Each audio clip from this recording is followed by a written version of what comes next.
ਸਤਿ ਸ਼੍ਰੀ ਅਕਾਲ। ਤੁਸੀਂ ਜੁੜੇ ਹੋਏ ਹੋ ਪੰਜਾਬੀ ਰੇਡੀਓ USA ਦੇ ਨਾਲ ਤੇ ਪ੍ਰੋਗਰਾਮ ਸਪੈਸ਼ਲ ਰਿਪੋਰਟ ਦੇ ਵਿੱਚ ਤੁਹਾਡਾ ਸਾਰਿਆਂ ਦਾ ਸਵਾਗਤ ਹੈ। ਅੱਜ ਦੀ ਇਸ ਰਿਪੋਰਟ ਦੇ ਵਿੱਚ ਆਪਾਂ ਗੱਲਬਾਤ ਕਰਾਂਗੇ ਪੰਜਾਬ ਦੇ ਵਿੱਚ ਉਹਨਾਂ ਅਫਸਰਾਂ ਦੇ ਬਾਰੇ ਜਿਹੜੇ ਚੋਣਾਂ ਲੜੇ ਨੇ ਜਾਂ ਚੋਣਾਂ ਲੜਨ ਦੀ ਜਿਨ੍ਹਾਂ ਨੂੰ ਕਾਹਲੀ ਹੈ। ਪਹਿਲੀ ਗੱਲ ਤਾਂ ਇਹ ਹੈ ਕਿ ਜੇਕਰ ਤੁਸੀਂ ਅਫਸਰ ਹੁੰਦਿਆਂ ਤੇ ਉਸ ਤੋਂ ਬਾਅਦ ਕਿਸੇ ਸਿਆਸੀ ਪਾਰਟੀ ਨੂੰ ਜੁਆਇਨ ਕਰ ਲੈਂਦੇ ਹੋ ਤਾਂ ਇਹਦਾ ਮਤਲਬ ਇਹ ਹੈ ਕਿ ਤੁਸੀਂ ਉਸ ਪਾਰਟੀ ਨੂੰ ਜਾਂ ਤਾਂ ਫੇਵਰ ਕੀਤਾ, ਉਹਦੀ ਪੱਖਪਾਤ ਕਰਦੇ ਰਹੇ ਹੋ ਤੇ ਜਾਂ ਫਿਰ ਤੁਹਾਡਾ ਝੁਕਾਅ ਸੀਗਾ ਉਧਰ। ਤਾਂ ਇਸ ਝੁਕਾਅ ਦੇ ਹੁੰਦਿਆਂ ਤੁਹਾਡਾ ਉਧਰ ਉਲਾਰ ਨਾ ਹੋਵੇ, ਇਹ ਹੋ ਨਹੀਂ ਸਕਦਾ।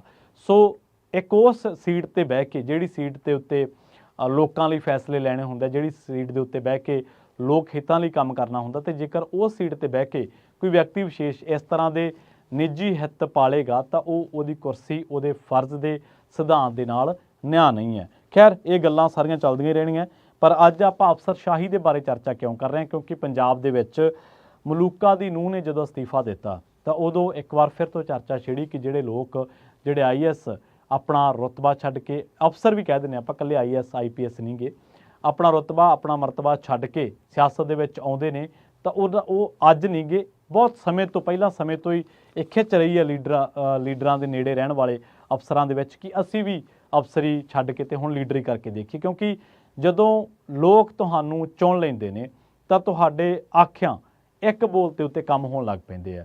ਤੁਹਾਡੇ ਆਖਿਆਂ ਤਹਿਸੀਲਾਂ, ਥਾਣਿਆਂ, ਕਚਹਿਰੀਆਂ ਦੇ ਵਿੱਚ, ਤੁਹਾਡੇ ਆਖਿਆਂ ਵੱਡੇ ਵੱਡੇ ਮਹਿਕਮਿਆਂ ਦੇ ਵਿੱਚ, ਹੋਰ ਸਿਵਲ ਸਕੱਤਰੇਤ ਦੇ ਵਿੱਚ ਤੁਹਾਡੀ ਇੱਕ ਫੋਨ ਘੰਟੀ 'ਤੇ ਕੰਮ ਹੋਣ ਲੱਗ ਪੈਂਦਾ। ਤਾਂ ਜਦੋਂ ਲੀਡਰ ਬਹਿ ਕੇ ਗੱਲਾਂ ਕਰਦੇ ਨੇ ਤਾਂ ਉਹ ਗੱਲਾਂ ਖਿਡਾਰੀਆਂ ਨੂੰ, ਕਲਾਕਾਰਾਂ ਨੂੰ ਪ੍ਰਭਾਵਿਤ ਨਹੀਂ ਕਰਦੀਆਂ, ਉਹ ਅਫਸਰਾਂ ਨੂੰ ਵੀ ਪ੍ਰਭਾਵਿਤ ਕਰਦੀਆਂ ਕਿ ਅਸੀਂ ਬਹੁਤ ਚਿਰ ਹੋ ਗਿਆ ਇੱਥੇ ਬੈਠੇ ਹਾਂ, ਪਰ ਅਸੀਂ ਇੱਕ ਸਿਸਟਮ ਦੇ ਵਿੱਚ ਵੱਜੇ ਹੋਏ ਹਾਂ, ਕਿਉਂ ਨਾ ਅਸੀਂ ਵੀ, ਸਾਡੇ ਮੂਹਰੇ ਵੀ ਪਾਇਲਟ ਜਿਪਸੀ ਚੱਲੇ, ਸਾਡੇ ਆਲੇ ਦੁਆਲੇ ਵੀ ਗਨਮੈਨਾਂ ਦਾ ਇੱਕ ਬਹੁਤ ਵੱਡਾ ਘੇਰਾ ਹੋਵੇ, ਸਾਨੂੰ ਵੀ ਲੋਕ ਸਲਾਮ ਕਰਨ। ਕਿਉਂਕਿ ਅਫਸਰਾਂ ਦਾ ਲੋਕਾਂ ਦੇ ਨਾਲ ਰਿਸ਼ਤਾ ਕੁਛ ਹੋਰ ਤਰੀਕੇ ਦਾ ਹੁੰਦਾ, ਲੀਡਰਾਂ ਦਾ ਕੁਛ ਹੋਰ ਤਰੀਕੇ ਨਾਲ।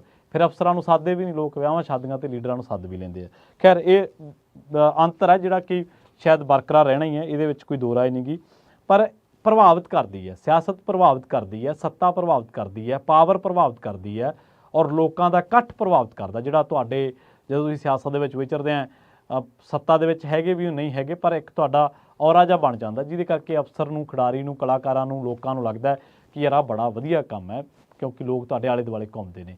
ਖੈਰ, ਉਹ ਕਿਹੜੇ ਕਿਹੜੇ ਲੋਕ ਨੇ ਜਿਹੜੇ ਸਮੇਂ-ਸਮੇਂ 'ਤੇ ਪੰਜਾਬ ਦੀ ਸੱਤਾ ਦੇ ਵਿੱਚ ਆਏ? ਕਈਆਂ ਦੇ ਤਜਰਬੇ ਚੰਗੇ ਰਹੇ, ਕਈਆਂ ਦੇ ਮਾੜੇ ਰਹੇ, ਪਰ ਅਸਲ ਦੇ ਵਿੱਚ ਇਹ ਗੱਲ ਸਾਰੀ ਉਹਨਾਂ ਦੇ ਕੀ ਸਿਧਾਂਤ ਦੇ ਨਾਲ ਮੇਲ ਖਾਂਦੀ ਹੈ, ਜਿਨ੍ਹਾਂ ਦਾ ਕੰਮ ਹੀ ਲੋਕਾਂ ਨੂੰ ਸਰਵ ਕਰਨਾ ਹੁੰਦਾ। ਤੇ ਜੇਕਰ ਉਹ ਕਿਸੇ ਵਿਅਕਤੀ ਵਿਸ਼ੇਸ਼, ਕਿਸੇ ਪਾਰਟੀ ਵਿਸ਼ੇਸ਼, ਕਿਸੇ ਵਿਚਾਰਧਾਰਾ ਵਿਸ਼ੇਸ਼ ਪ੍ਰਤੀ ਉਦਾਰਵਾਦੀ ਹੋ ਜਾਣਗੇ ਤਾਂ ਆਪਣੀ ਫਰਜ਼ ਦੇ ਨਾਲ, ਆਪਣੇ ਡਿਊਟੀ ਦੇ ਨਾਲ ਉਹ ਨਿਆਂ ਨਹੀਂ ਕਰ ਸਕਣਗੇ।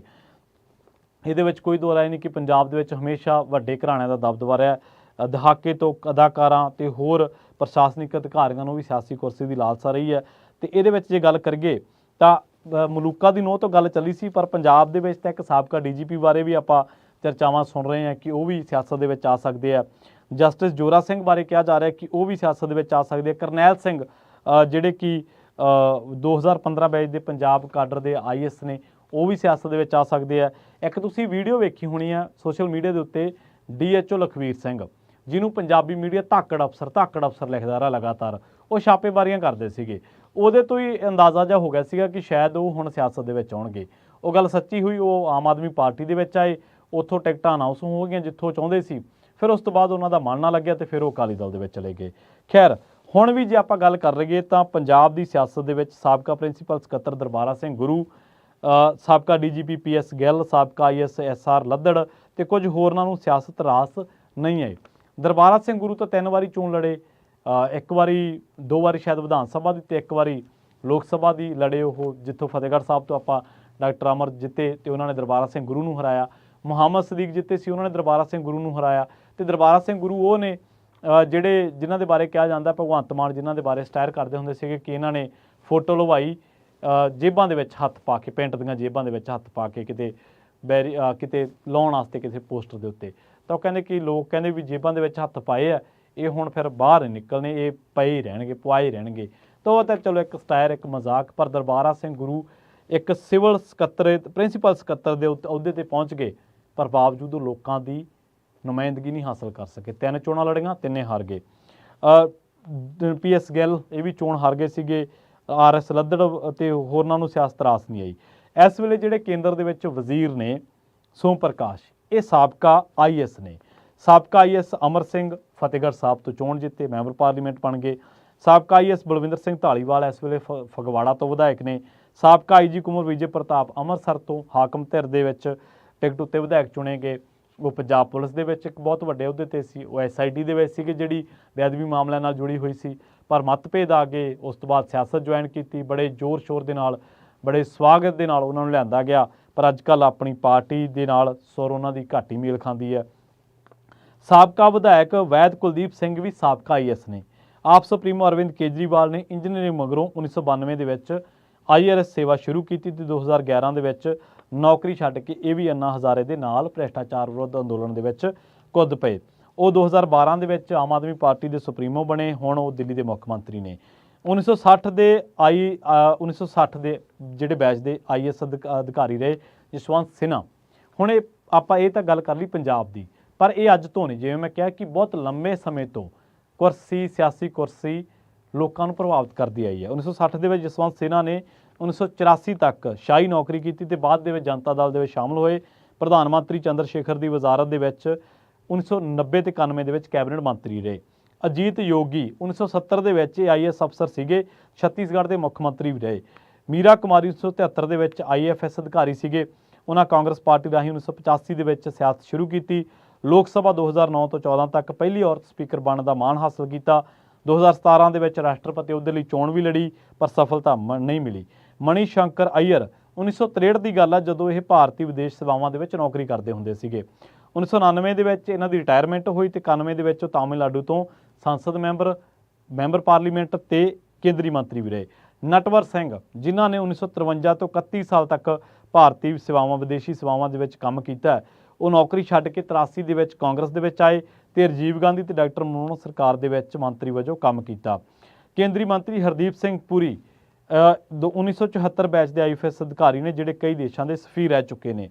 ਫਰੀਦਕੋਟ ਰਾਖਵਾਂ ਲੋਕ ਸਭਾ ਹਲਕਾ, ਇੱਥੇ ਬਰਗਾੜੀ ਤੇ ਬਹਿਬਲ ਕਲਾਂ ਗੋਲੀ ਕਾਂਡ ਵਰਗੀਆਂ ਜਿਹੜੀਆਂ ਘਟਨਾਵਾਂ ਉਹ ਅਹਿਮ ਨੇ ਤੇ ਇਸੇ ਕਰਕੇ ਬਤੌਰ ਕਮਿਸ਼ਨ ਮੁਖੀ ਜਾਂਚ ਕਰ ਚੁੱਕੇ ਆਪ ਦੇ ਸੂਬਾ ਆਗੂ ਜਸਟਿਸ ਰਿਟਾਇਰਡ ਜੋਰਾ ਸਿੰਘ ਇਸ ਹਲਕੇ ਤੋਂ ਹੁਣ ਆਜ਼ਾਦ ਚੋਣ ਲੜ ਰਹੇ ਨੇ।